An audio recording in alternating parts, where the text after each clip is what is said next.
It sounds... Well, hello, I'm Michael Spence. I'm President and Provost of University College London.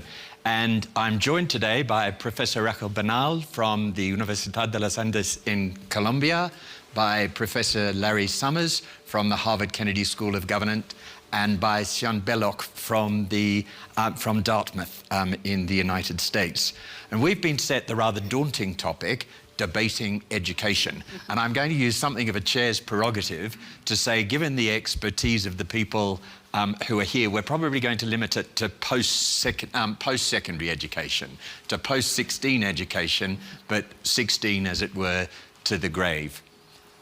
Over the last couple of days at Davos, every time education has been mentioned, somebody in the room has said, education needs disrupting. Education needs disrupting. Education needs changing.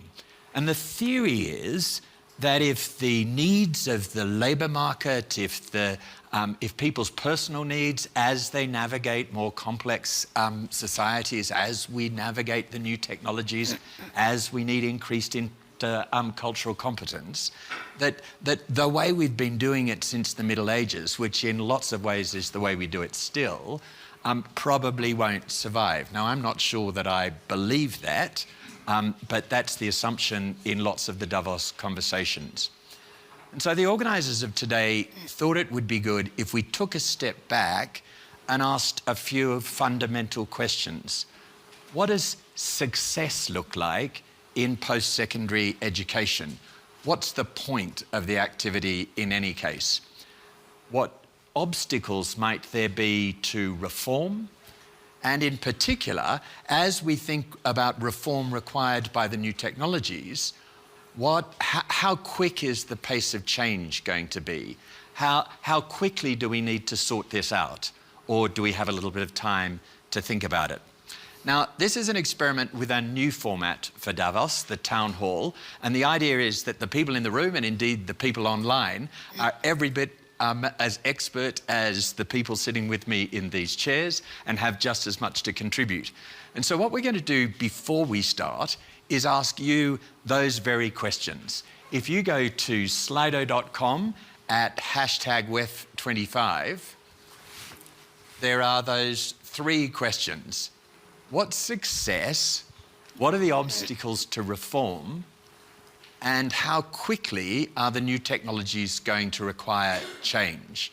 And what we'd like you to do is, in relation to the first two questions, if you could give us just 3 words, and we'll form a word cloud from them, just to get a sense of what the feeling is and in the room and online. And then the last one, it's a simple vote for how quickly you think the change will happen. So I'm going to give you a moment just to do that on Slido, and we're going to do that before we ask the panellists in to make sure, as it were, that you're setting the agenda. So I'll give you a second. I'd sing you a song now by way of music, but you probably wouldn't want that.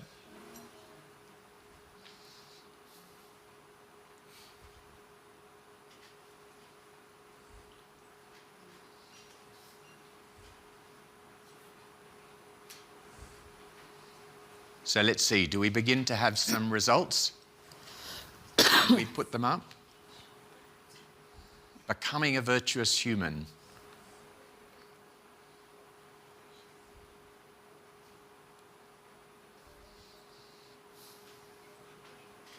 Well, that's not cost, tradition as barriers.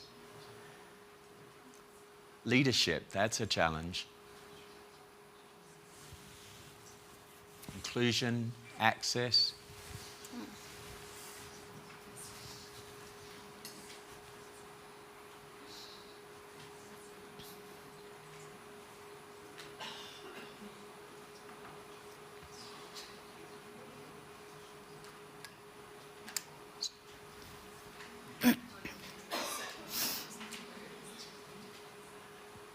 Well, so these give us some really good ideas to start off with. But Raquel, what's your response to this? And I suppose in general, what's success for you at the University of the Andes? What are you looking for? So I liked from the answers of the audience becoming a virtuous human. So this is what I prepared to answer to this question. I think it's very important that universities are labs for democracy, especially in these turbulent times for democracy. We should be the environment where they become the best people they can be. They understand the world broadly so that they can have an impact and understand their role in this world. And I think this is the most important thing. I worry a little bit that we focus too much in workforce-oriented competencies. And I fear this is the trend in the future, because I really think that our primary objective as universities is that virtuous human being a good democratic citizen, and having an impact on the societies where they reside. And how do we do that in practice? So, you know, there's a lot of histories written about the university as an institution that suggest that this whole person formation was very much there at the beginning, survived through the 19th century, even the beginning of this century, when I suppose in many countries we were much more sure about what a virtuous human looked like. And then after the Second World War, universities retreated, they became much more technocratic. And it's really only been in the last 10 years or so that universities have started to talk about character formation, about whole person formation again. How do you do that in your institution? So first of all, I think it's very important to have a diverse student body. So we have to be similar to the societies we serve. And I think we have to teach our students to be tolerant, respectful, to really listen to each other, to be empathetic, to be able to understand the circumstances of people that are different from them. And this happens not only in the classroom, it happens in many things that occur in universities. So I really believe in of the classroom curriculum. Things that happen in the gym, things that happen in cultural activities that we provide. But guaranteeing diversity is the first step. Second thing is I really believe in socio-humanistic education. So trying to understand the world with an ample vision. And interdisciplinarity. I think it's very important that they go across disciplines, that they have to understand the artist, but also the scientific, but also the sociologist. And providing those spaces, I think it's very important. And tweed through the curriculum many of those soft skills, durable capabilities, they call them now, that are going to be very important for the future. So adaptability, flexibility. And are our academic staff ready for that? So, you know, I love academics. I've spent almost all my working career in the university. I have 8 children. I love them. I'm not sure that I'd choose all my academic colleagues to teach my children about virtue. Is the academic community ready for that job? I wish to think we are. We, after religion, are the second most rigid institution in the world, as you mentioned earlier. And I think change hurts. And we're just very used to pouring knowledge over our students, and less so in being guides of our students, being mentors. So I think we have a ways to go, but these are very committed people. Really, academics really have a mission in the world. And I think that's a very good start. But we're used to our old ways, and it's going to take a bit to move into different ways of learning, into different ways of interacting within the university. So that leads naturally to Larry. What are the obstacles to moving? You know, we have some issues here that people have raised, particularly around tradition and cost and entrenched belief and misaligned values and funding. But what do you think are the big obstacles to reform in universities? I'll answer that in 1 second, but I just want to register that I have a rather different view as to what the objective is. Sure. My view is that the objective is to teach our students to better understand the world in all of its aspects and to have greater capability to gain further understanding of the world in all of its aspects. And I think our mission is fundamentally cognitive and intellectual rather than characterological for a variety of reasons, including the one that you mentioned, which is that our faculty are selected for their excellence in transmitting and generating new knowledge and not for their excellence in character improvement. And I know of no evidence for the moral superiority of the professoriate relative to the remainder of the population, and have some amount of evidence to suggest that there's not a large gap. I have a very unfashionable view about the biggest barrier to change. There is a well-developed economic theory of the cooperative, of the employee-owned firm. Kibbutzes in Israel are an example. Classically, cooperatives were in the Yugoslav firm. And what that theory basically says is that if you let all the workers control the firm will privilege job security over all else, be reluctant to expand because it will be diluting of what is existent, and will have difficulty because of various solidarity aspects making painful and difficult choices to change. And universities stand out as institutions that are run by not by all their employees, but by the large group of employees who are involved in providing instruction and doing research. And I think that is the root of their profound conservatism. There is no major corporation in the United States that has not fundamentally reorganized itself 7 times in the last 50 years.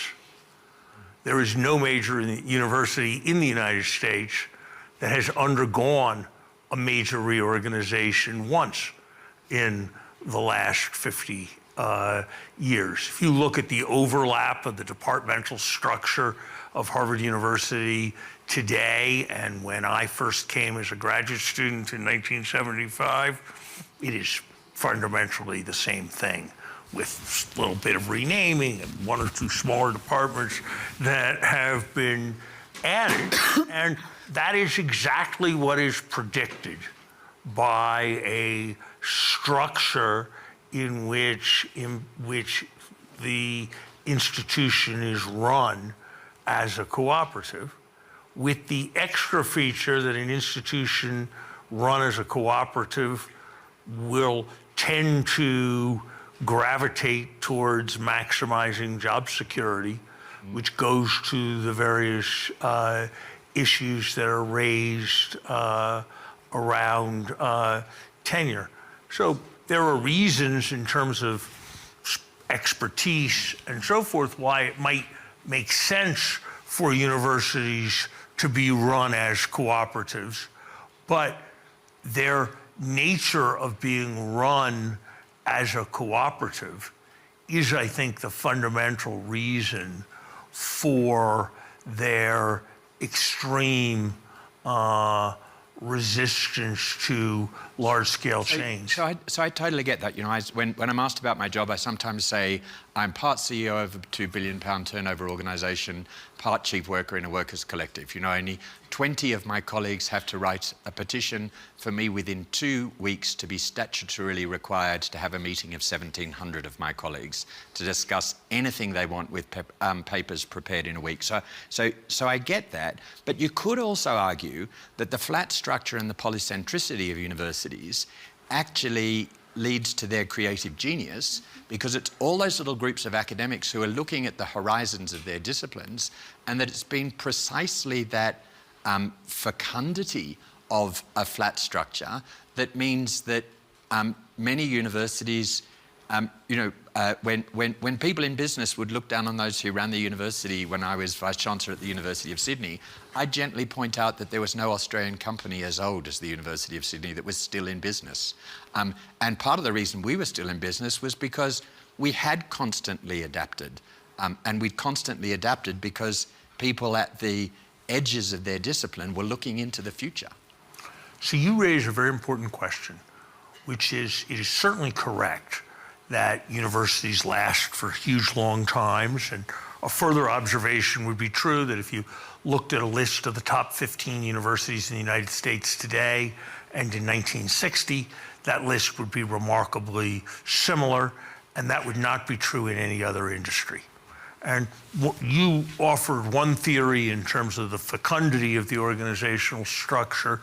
I would offer a different theory, which is that it has a profound amount to do with network effects that induce stickiness. Yes. The faculty want to go where the best other faculty are, the students want to go where the best other faculty are and where the best students are, and everybody, and the more successful the institution, the more money it raises. So I always summarize that point by saying that if the main reason people chose hotels was because of the other people they met in the lobby, it would turn out that leadership in the hotel industry was very inertial and sticky. And that is a crucial feature of how universities operate. I think there is a very difficult question about whether security and autonomy may lead to fecundity. It may also lead to the perpetuation of mediocrity. And that is the very difficult question. I find it hard to believe that if there were not more capacity for central decision-making and central reallocation of resources, that universities would not be more flexible and even more able to adapt to a changing world. And you've got that. Oh, sorry, go ahead. Can I comment on that? Yeah, please do. Go I mean, I do agree with you that faculty own the values of an institution in terms of where they are, but I would also point out that different faculties are set up in different ways. And so our medical school looks very different in terms of the tenure and job security, in our engineering school and our business school in terms of what they have than our arts and sciences faculty. And I think actually that's a really important component of how we get change, with the different faculties interacting together. And so as leader of Dartmouth, I like the idea of having central control oftentimes, and I like to think I do have some autonomy there. Of course, I work in partnership with the faculty, but I think one of the biggest ways to get that kind of innovation is to work across different systems within the university that are different in terms of how they are structured. Our engineering school, for example, has tenured faculty, but also a lot of research faculty that push the institution in a different way. So, you've got, in a sense, the hardest job, because people have actually voted ex ante whether you're right or wrong. So, to what degree will next generation technologies have impact on achieving success in education systems? Overwhelmingly, people either think that they'll revolutionize or actually create some change. I suppose that's quite an even balance, really. So, Yeah. take it away.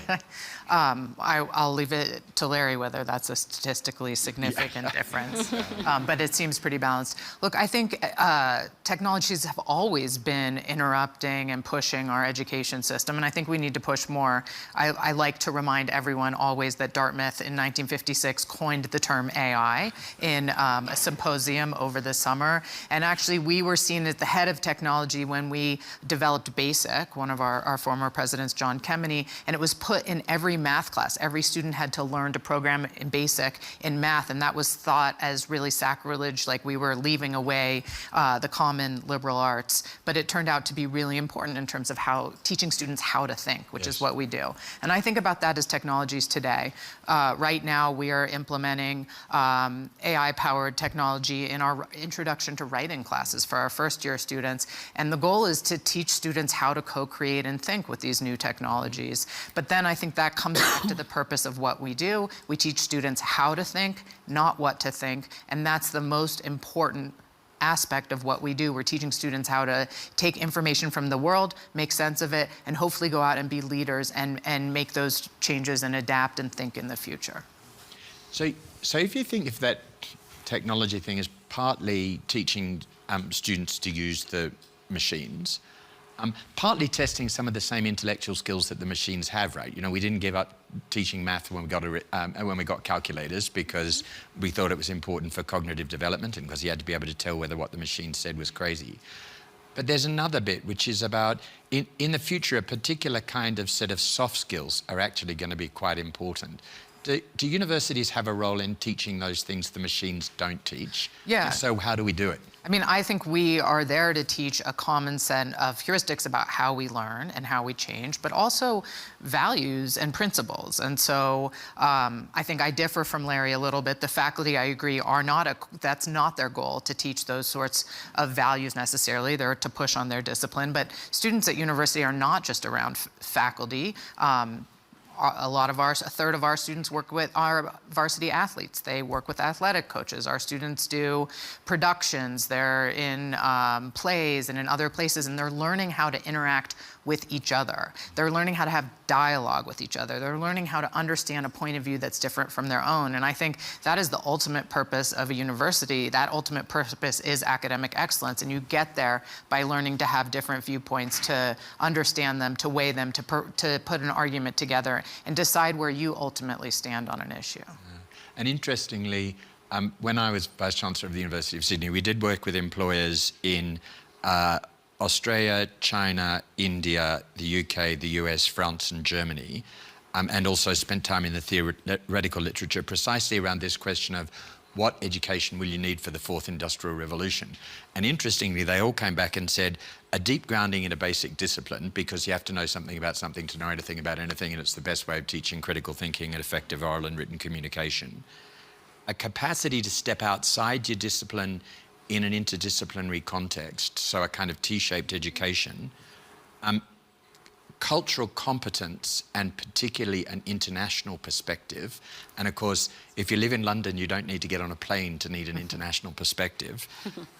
And finally, a capacity to bring that together, your discipline together in a team to collectively solve a problem. Yeah. And that sounds remarkably like what we've been trying to do for a long period of time. In psychology, we talk about this term collective intelligence, which is the ability of a group of people working together to perform particular tasks and come up with creative ideas. And oftentimes that collective intelligence is more predictive of outcomes than an individual's competency on that team. And it turns out one of the big predictors of collective intelligence is turn-taking, how much you can listen and have a conversation with one another. That's a basic competency. At Dartmouth, we're focused on dialogue, on teaching our students who often come in communicating through their devices how to listen and have conversations with one another, and how to take turns in terms of understanding different perspectives and viewpoints, and to see the common humanity in different people. And when you talk to employers, they often talk about how young people don't know how to necessarily be employees. They don't want to be in the office at the same time. They don't know how to capture the informal interactions outside the meeting room. And I think that those are skills that we can teach. I loved the survey that said that 75% of the students of a particular university wanted to be self-employed entrepreneurs when they graduated. And you just thought, who's going to work for them? Like, how are we preparing people to be employees? But I agree with Larry that that's not necessarily the job of the faculty, and that it then forces us to think about the purpose of institutions more broadly in terms of the types of skills and supplements we're giving them outside of the classroom. And smart languages make a better distinction. You know, many of the European languages make a better distinction than English between instruction and education in the fullest sense. And I think we do we're thinking about those issues in a new way. So there's 20 minutes left in this session, which is double the usual amount of time at a Davos panel for engagement with the audience. So questions. Do people have questions either in the room or comments? We're going to limit the comments to 1 or 2 minutes, but if you... Yeah.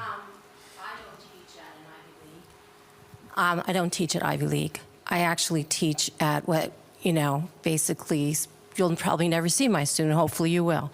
But it's a 2-year college, and it's a feeder to Rutgers. And Rutgers has a nursing program, and that nursing and allied health can be transferred to Rutgers if they get a certain grade, okay? So our job is kind of like triaging our students to see which ones are going to have the critical thinking, the math skills, and that sort of thing. And I think what has happened with COVID, we're seeing a lot of kids coming in that were just pushed through high school because of COVID. And I think realistically, that may be something that we all have to consider in education as well. Can I say something about that? Please do. Look, I think in thinking about education and your broad approach to education, you have to come to a very fundamental judgment. Do you believe, which of the following sentences do you believe is more accurate?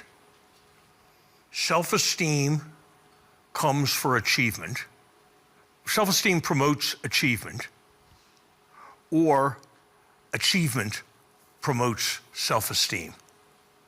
And you have to decide which one of those things you believe is paramount. I know the answer for me. I believe that achievement promotes self-esteem, but I believe we have substantially lost our way in American education on that point. That's what's involved in social promotion. That's the reason why the most common grade at Harvard University, and I believe in the Ivy League, is straight A. That's the reason why the average grade point average in many places is above 3.7. And I think that you're right to point to a set of concerns that exist. You're also right to remind us that while people on the 4 of us have spoken from our own experiences, ultimately, the Duke of Wellington said that the Battle of Waterloo had been won on the playing fields of Eton. That was a very elitist age. And I think that the future of most of our countries will be won or lost in broad public institutions that educate the vast majority of the young people and funnel them wherever they're going. And can I ask a question about your intervention? Is your point that just at the time as the new technologies are hitting, there's changes in the labor market, and all of the kinds of changes that have dominated Davos are happening, we actually have a generation of students coming through who, because of the pandemic, you think may be less well prepared? So it's not just adapting our current systems, it's also... Well, I do a little because I'm a governor of a primary school, and I look at it very socioeconomically mixed, and I look at the difference in achievement between the young people who are in homes with enormous amount of social and educational capital and those who weren't coming out of COVID, and they're never going to catch up, really. But it's not just preparation academically, it is also that preparation to interact with others, yes, to understand what information you take in is accurate where it comes from particular sources. It is the social emotional issues that maybe faculty are not designed to teach about, but those are actually really important to success. And I think there's lots of ways to do education, and Ivy League way is one. And by the way, Dartmouth still has median grade point on the transcript, which is the only Ivy to do that. And our faculty had a big fight about that, but it came to that because I think that information is meaningful. It's hugely important. Though I do have to say, as a dad, while I hope my kids strive for achievement, I hope that they don't think that their value as a person depends upon achievement. I wanted to say a word on the learning gaps because it's really worrisome in Latin America. So while the average number of days of school closures in the world was 40, it was 160 in Latin America, 160. So it's said that 60% of students in high school lost pretty much a whole academic year. And we are the best university in Colombia, but we see every single student, it's not only the vulnerable, all of them, that can't read, can't comprehend a text, and math is really critical. So it's really very complicated because you cannot build, programming on math that is very precarious. And so it's really rather an issue for the next gen. I think it's some generations that it's going to be very hard to help them catch up. Yeah, and I think it goes to the themes, doesn't it? Because while we're being expected as post-secondary institutions to do all these new things, there's also a lot of the basics that in much of the world and in large parts of our country we just need to catch up on. It's a really good reminder. Other comments? Yes. Hi everyone, my name is Bat from Mongolia. So I want to ask about public education, right? So I think huge problem across the world, especially in the United States. I went to college in the US and I saw how unequal the difference between public and private education is. And in Mongolia, it's also the same case, right? So I think the solution is pretty simple, right? Invest in public education. But when it comes to war, money just comes out of nowhere. But when it comes to investing in public education, politicians, universities seem to be reluctant to invest in public education. So how can we make sure that we are more willing to sort of invest more in public education to close this gap between public and private education? Yeah, I mean, I don't think it's just, I think you're right. We have to invest in education, especially early on. But I would say we know from studies in the US that even before students get to kindergarten, for example, their socioeconomic environments are predicting where they're going to be and how successful they'll be. And so I would say it's not just investing in education, but it's investing in leveling a socioeconomic playing field even before that. For example, we know that kids get to kindergarten and the number of words they hear from their parents predicts how they'll do in kindergarten and often predicts how they'll keep up throughout the rest of their career. And there's huge socioeconomic gaps, especially in the US, that we have not been successful at closing. I don't know if it's just money, though. I think we have to think about how we're doing education and how we're thinking about those support systems, especially in less resourced communities. And one of the things I've found encouraging about the Davos conversations over the last couple of days is that there's been whispers of as the AI thing takes off, we need to invest more in human capital, not less in human capital. And I think that's got to be true. Yes, sorry, that lady here. Thank you. My name is Hawa Mufti. I'm a global shaper. As a young person, I'm really excited that we're having this discussion because for us, education is changing and we are really invested in using technology in education. So I'm thinking, what are your thoughts about the future of education in these times of artificial intelligence? Does it like get better? I want to hear from your own perspective. And what do you think are the challenges that we might face in the future if we keep using AI in education? And that's one. So the second question is, do you think education can be reformed to accommodate the newer types of jobs that are not conventional? Because for most young people, we do not work with the things we study in school. We actually go into the job markets, applying what we learned, trying to look for the transferable skills within the things that we study. So do you think that education can be reformed in such a manner that it will really answer to the needs in the labor market? Yeah. Raquel. Yeah, so I think, thank you for the question, very important question. I think as any disruptive technology, there's many opportunities and there's also some risks. But I definitely think that flexibility of education is going to be very important. Talking about learning gaps, I see a huge opportunity in AI and technologies to close gaps because of more personalized education, allowing the student to follow their own path based on AI. I think this really has a good chance of working, especially in the developed world. So Colombia is one of the 20 more unequal countries in the world, Latin America for that matter, because it's also Mexico and some of other countries in Latin America. And this inequality has led to a long-standing social conflict in Colombia that is very complicated. I think the only solution is education. But we really need to reach a lot of people. Higher education enrollment is really very low, obviously, as is even in some developed countries. So I think we really need to make it more flexible. We really need our students to be able to handle the opportunities that disruptive technologies will bring to them. But I also want to talk about the other types of educations and opportunities, because I come from a developing country.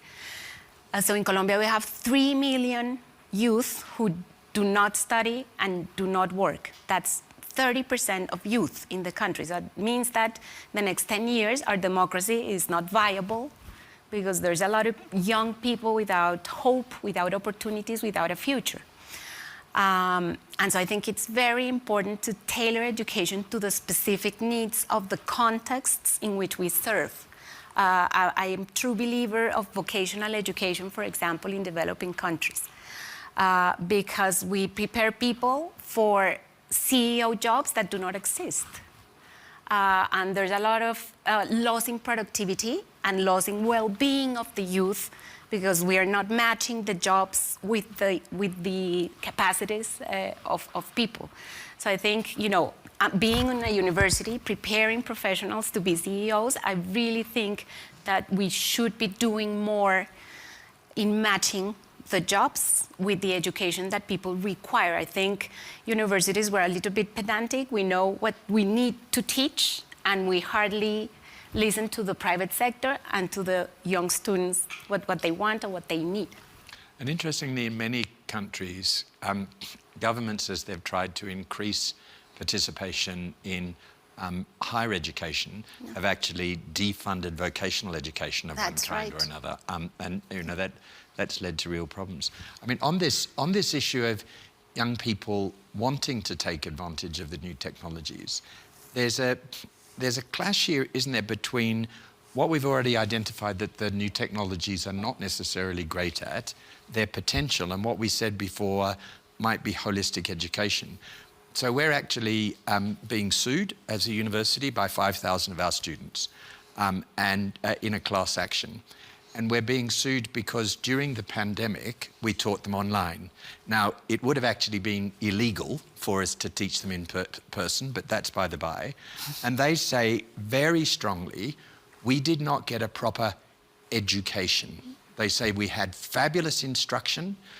We met all our learning outcomes. The cognitive activity was terrific.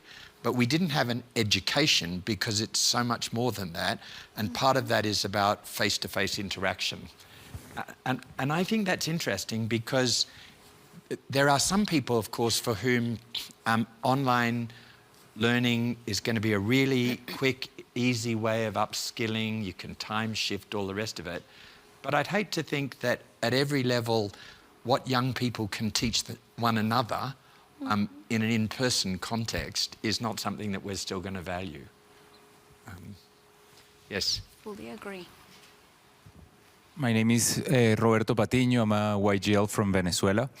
I wanted to hear your reflections on what we were reading of the appearance this year of agentic AI that will be PhD level, capable of doing research, and what impact it will have on the academic community of the universities. Yeah, I mean, I think the the advances we're making are going to have huge impact on scientific breakthroughs and where we're going. I don't think that lessens the need, though, for humans involved in this and how we both curate that knowledge, think about how it's applied in value-driven ways, and connect with people. We have at Dartmouth, we have a virtual patient that our medical faculty are using to teach people how to interact, potential doctors to interact with patients, which I think is kind of odd that we're using a virtual agent to teach that. But those human connections, how we deploy the knowledge, how we get people to uptake it, whether it's a cancer therapy or meeting people in rural areas that need particular healthcare, those are going to be aided by technology, but they are still based on human connection. And I don't think that's going away. I think it's going to be even more important.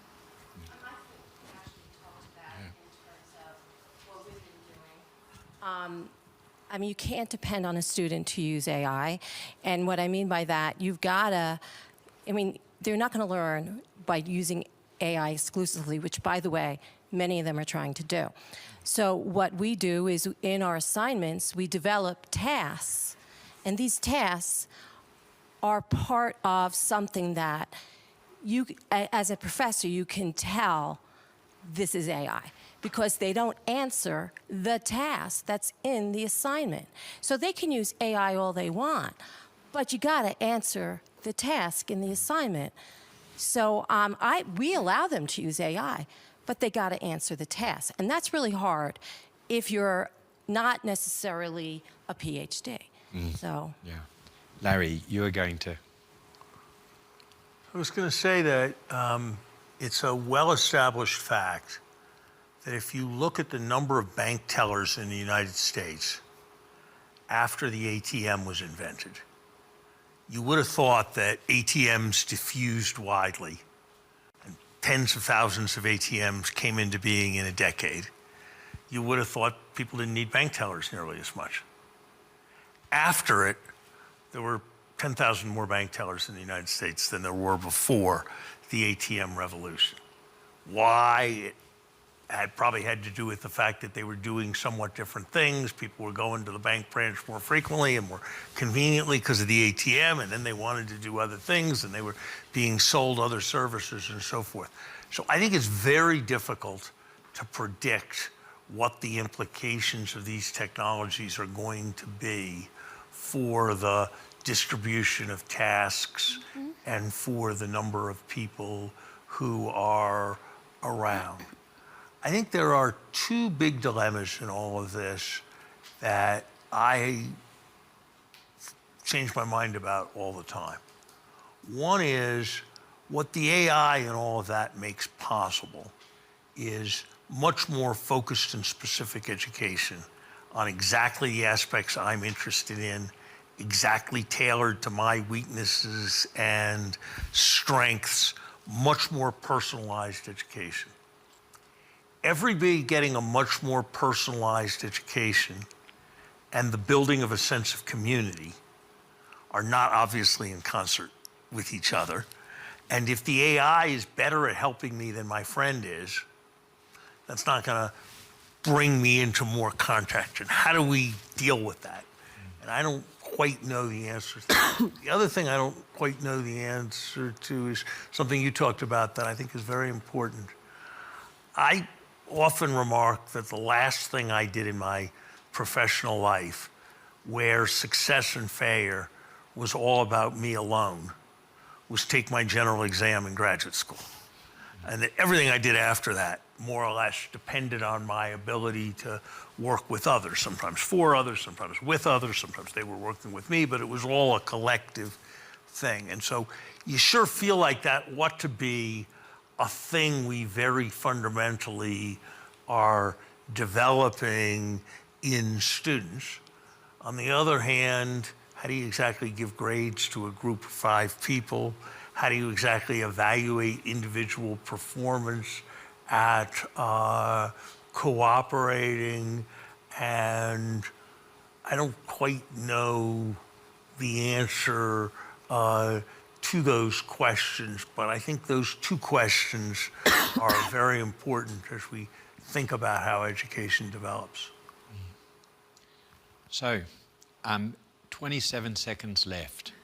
Raquel, are you hopeful about the future of education and our capacity to adapt? Or? Yes, I am hopeful. I think because of the people that live in universities, we are really so committed to this mission of serving our communities and really protecting democracy. I think I'm very hopeful that we're able to, and I want to close by saying that in the face of AI, it becomes even more important those things that are mostly human. Yes. So the social sciences, the arts, the humanities, I think they should be the main actor in this revolution to bring up what we will offer above and beyond AI. So a statement of confidence in the creative capacity of the remarkable people involved in the education system at every level. That's not a bad place to finish. So thank you very much for joining us today for this town hall.